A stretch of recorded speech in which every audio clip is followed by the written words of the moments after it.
아멘. 오늘 함께 보실 말씀은 요한복음 8장 33절에서 36절까지 말씀입니다. 요한복음 8장 33절에서 36절까지 말씀을 우리 다 같이 한 목소리로 함께 합독하시겠습니다. 그들이 대답하되 우리가 아브라함의 자손이라 남의 종이 된 적이 없거늘 어찌하여 우리가 자유롭게 되리나 하느냐. 예수께서 대답하시되 진실로 진실로 너희에게 이르노니 죄를 범하는 자마다 죄의 종이라. 영원히 집에 거하지 못하되 아들은 영원히 거하나니 그러므로 아들이 너희를 자유롭게 하며 너희가 참 자유로움으로 자유하리라. 아멘.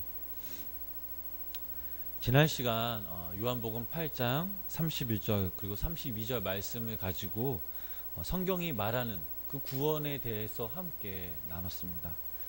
성경에서 말하는 그 구원이 무엇입니까?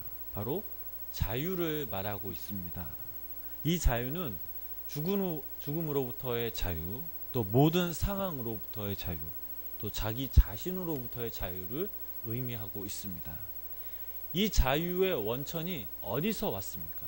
바로 하나님의 말씀에서 왔습니다. 예수님은 외면적 자유보다는 내면적 자유, 즉 영적이고 인간 본질에 대한 그 자유를 강조하셨습니다. 그러나 예수님의 그 말씀을 들었던 그 당시 사람들은 그 예수님의 진정한 의도를 알지 못했습니다. 우리 33절 말씀을 우리 다시 한번 우리 함께 읽어보시겠습니다. 그들이 대답하되 우리가 아브라함의 자손이라 남의 종이 된 적이 없거늘 어찌하여 우리가 자유롭게 되리라 하느냐. 아멘. 이들이 말하길 우리는 지금 자유로운 상태인데 무슨 자유를 말하느냐라고 예수님께 대답했습니다. 예수님을 믿지 않은 그 사람들이 자신들은 지은 죄가 없는데 왜 자꾸 죄인 취급을 하느냐라고 이렇게 화를 냅니다. 물론 실제로 이들은 간음하지 않았고 도둑질하지 않았습니다. 그러나 예수님께서 말씀하시는 이 죄는 인간 내면의 죄에 관한 것입니다. 우리의 내면에 보면 그야말로 이 죄로 가득 차 있습니다. 자유에 대해서도 마찬가지입니다. 우리는 어느 누구에게나 얽매이지 않은 그 자유를 가졌지만 내면을 바라다 보면 죄로 인해 억압된 그 종처럼 살고 있습니다. 인간은 죄의 종이기에 죄를 지으며 살아가고 있습니다. 죄로 인해 이 죽음이 오고 그 죽음의 공포로 인해서 불안해하기도 합니다. 살아가다 보면 이 허무함을 느끼는 것은 바로 인생이 억압되어 있기 때문입니다. 그래서 인간은 결코 자유인이 아닙니다. 죄로 인해 유로의 사람들은 이 사실을 부정하고 있습니다. 우리 34절 말씀을 우리 함께 다시 한번 읽어보시겠습니다.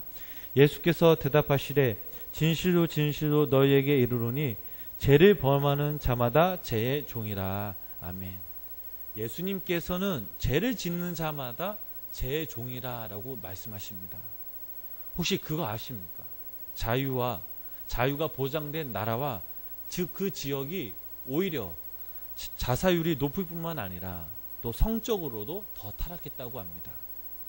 인간은 자유를 주면 이것을 타락의 도구로 또 죄의 도구로 사용하는 경향이 참으로 많이 있습니다. 여기서 볼 수 있듯이 인간은 원래 죄의 종이기 때문입니다. 우리 35절 말씀입니다. 종은 영원히 집에 거하지 못하되 아들은 영원히 거하나니. 종의 특징은 절대 아들이 될 수 없다라는 것입니다. 아들은 영원히 그 아버지 집에 살지만 종은 아버지의 집에서 일하며 영원히 살지 못합니다. 가령 이런 경우입니다. 노예는 어느 집에서든지 한 곳에서 평생 살기가 쉽지 않습니다. 주인의 그 상황에 따라 이리저리 팔려 다니기 때문입니다. 하지만 집 주인의 아들은 언제나 아버지 집에 있을 수가 있습니다. 아들은 아버지 집에 있을 뿐만 아니라 아버지 재산을 물려받을 수 있는 그 권리도 있습니다. 노예들의 입장에서 보면 아버지와 아들 역시 똑같은 주인입니다. 2000년 전 노마법을 보면 아들이 나중에 성인이 되면 아버지를 대신하여 노예에게 자유를 줄 수 있는 권리를 가지고 있다라는 법이 있다고 합니다. 평생 노예로 살아가다가 아들이 그 노예에게 지금부터 너는 자유다라고 선포합니다. 이때부터 노예는 이 아들에 의해서 자유로울 수 있습니다. 아들의 선포는 아버지와 동일한 권리를 갖고 있기 때문입니다. 오늘 본문의 말씀 통해 저희들에게 주시는 그 하나님의 마음이 무엇이겠습니까? 진리가 너희를 자유케 하리라. 이 예수님의 말씀을 들은 이 사람들은 대체 진리가 무엇이길래 우리를 자유케 한다라는 말인가? 이 반문에 예수님께서는 바로 이 질문에 답변을 해주시려는 것이었습니다. 진리를 자유케 하는 것은 바로 하나님의 아들이신 예수 그리스도, 곧 자신이 진리이기 때문입니다. 예수 그리스도께서는 진리요, 또 진리가 예수님이요, 예수님은 하나님의 아들이시기 때문입니다. 그러므로 우리가 진리를 붙잡고 하나님 안에 거할 때에 진리이신 그 하나님의 아들 예수 그리스도로부터 죄와 사망으로부터 자유로울 수가 있습니다. 이뿐만이 아닙니다. 예수님께서는 그 당신의 능력으로 우리가 진리의 말씀을 붙잡고 살 수 있도록 친히 인도해 주십니다. 예수님의 말씀은 이론이 아닙니다. 시간과 공간을 초월하여 살아 숨쉬는 그야말로 진리 중 최고의 진리입니다. 모든 것이 다 사라져 버려도 예수님의 이 영원한 진리는 살아있음을 믿으시기를 바랍니다. 왜 그렇습니까? 바로 이 진리는 죽음을 이기시고 또 부활하신 영원한 생명, 바로 예수님이시기 때문입니다. 이것이 예수님께서 유대인들에게 또한 저희들에게 아들이 너희를 자유케 하면 너희가 참으로 자유하리라 라고 말씀하신 까닭입니다. 그렇다면 지금 이 시간 우리 스스로에게 질문해 보았으면 좋겠습니다. 내가 예수님을 믿고 예수님의 말씀이 진리임을 믿는데 그렇다면 나는 정말 자유로운 삶을 살아가고 있는가? 아니면 여전히 제 노예로 살아가고 있는가라는 우리 두 가지 질문을 우리 스스로에게 한번 물어봤으면 좋겠습니다. 마태복음 13장 말씀을 보면 저희들이 너무나도 잘 아는 그 씨 뿌리는 자의 비유의 말씀이 나옵니다. 한 농부가 들에 나가 바람에 맞추어 씨를 뿌렸습니다. 그 씨는 각각 다른 그 네 장소에 뿌려졌습니다. 첫째는 길가, 둘째는 돌밭, 세 번째는 가시밭길, 네 번째는 좋은 옥토밭이었습니다. 첫째, 둘째, 이 세 번째 장소에 씨를 뿌렸지만 태양에 견디지 못하고 말라 죽거나 또는 새들이 와서 그 씨들을 먹어버렸기에 자라지 못했습니다. 그러나 마지막 옥토에 떨어진 이 씨는 100배, 어떤 것은 60배, 어떤 것은 그 30배의 결실을 맺었습니다.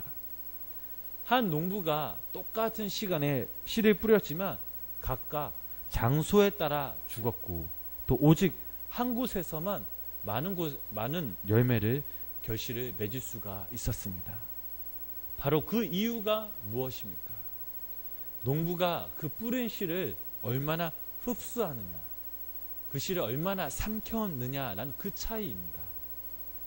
길가와 돌밭, 가시떨기에 그 떨어진 씨를 받기만 했지 흡수하지 못했고 삼키지도 못했습니다.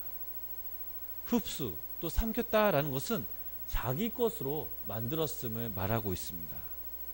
그러나 마지막 옥토에 떨어진 이 씨는 흡수하였고 또 자기 것으로 만들어 많은 결실을 맺을 수가 있었습니다.